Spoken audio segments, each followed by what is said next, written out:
This is where it all started. Not on the water, not on the river, but in the yard. It sat here for years, forgotten.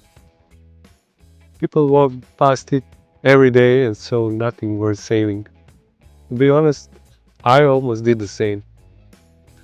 I paid 2,500 euros for it and found things inside that changed everything. It was neglected, no interior, no equipment, just bare steel, broken windows, and rainwater inside.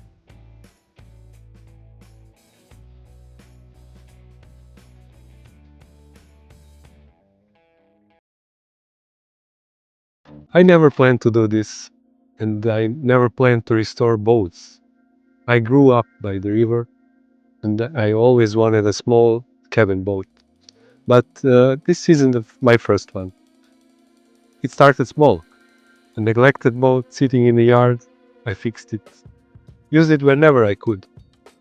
Then came a bigger one, an Albin 25. Basic interior, almost no equipment. I rebuilt it myself, set it up for life on the river, spent days out there. I taught my son how to fish. We even sold it with the profit. So the search continued. Then came the sailboat. It had what I wanted: a finished interior, some equipment, and most importantly, a proper marine diesel engine.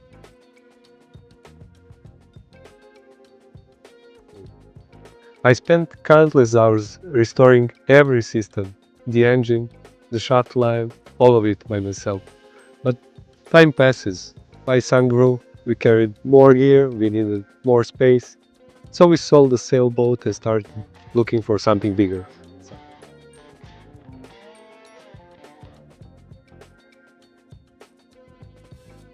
That's when a friend called and said, "Hey, there's a boat in the yard. Doesn't look great, but you should take a look." So that's where this story really begins. I'm not a professional. I don't make a living doing this. I'm just someone who keeps learning because I didn't want to give up life on the river. The hull is the reason I said yes. The boat is over 30 years old, but about 10 years ago, the hull was completely rebuilt. Done by a shipbuilder who had built more than 500 boats like this. Strong, built by the book, made for the Danube. And the Danube is not a small river. You don't guess here. You don't take shortcuts. When it's calm, it's one of the most beautiful places in Europe. But when the wind comes, or the ice breaks, it demands respect. On a river like this, safety isn't optional, and neither is doing things right.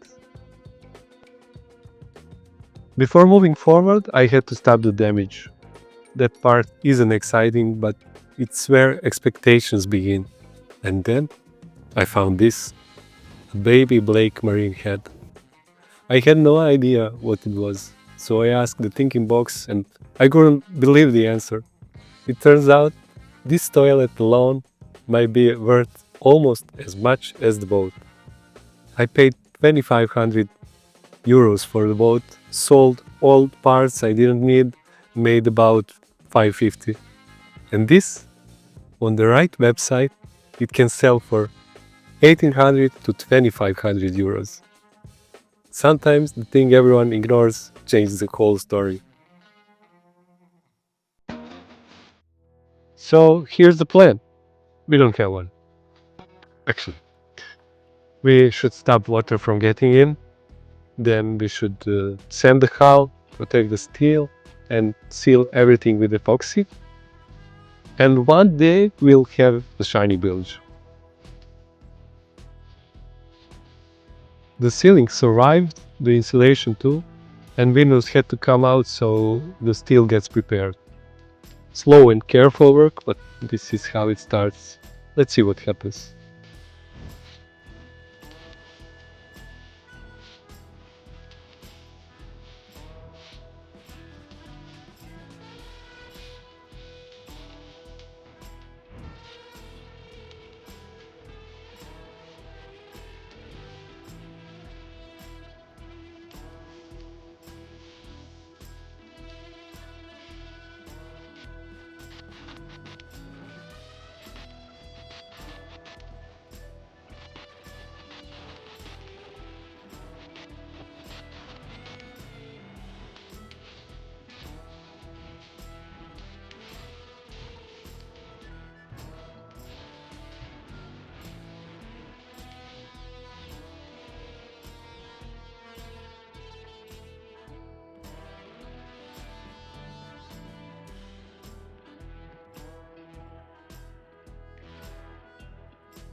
Now it was time to deal with the floor.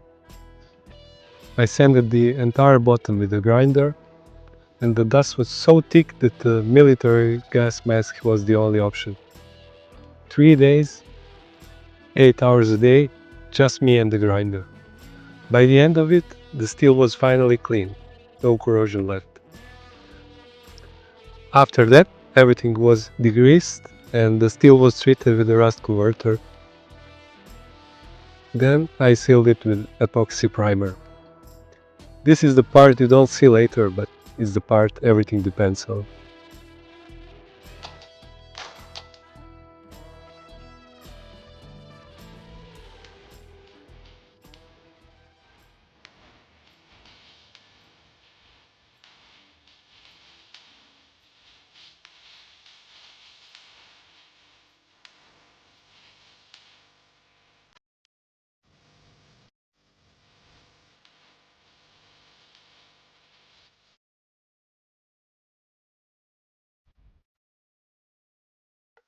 To even install the window glass, I first had to prepare and paint the decks. But nature had other plans. For 45 days straight, it rained every single day. Not all day, just a few showers here and there, then the sun would come out again. Still, painting wasn't an option until the weather finally settled. So instead of rushing it, I focused on other preparations. At the back of the hull, we had to make a more serious change. We cut the opening in the bottom of the hull. The goal was to create a tunnel, not for speed, but for clean, uninterrupted water flow. This tunnel allows the engine to always receive healthy water without disturbing the flow around the propeller. When the water flow is right, everything else works the way it should. Later on, the solid outboard engine bracket will be welded to the transom. That's when we'll fine-tune the engine height and angle, so everything lines up perfectly. Then, the rain finally let go, and the days turned sunny and warm.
Next came the outside of the hull.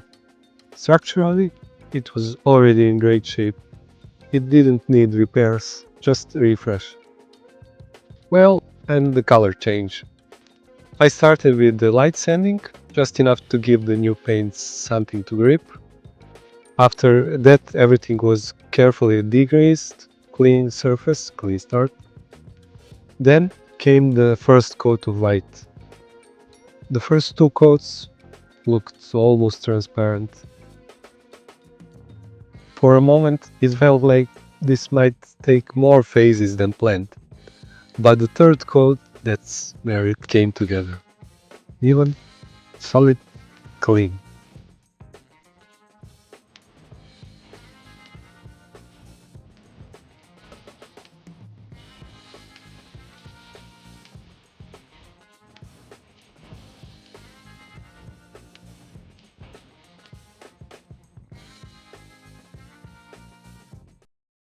Next time, we start building again. The floor structure takes shape, the steering console finally gets its place, and outside, the hull gets its first new layer.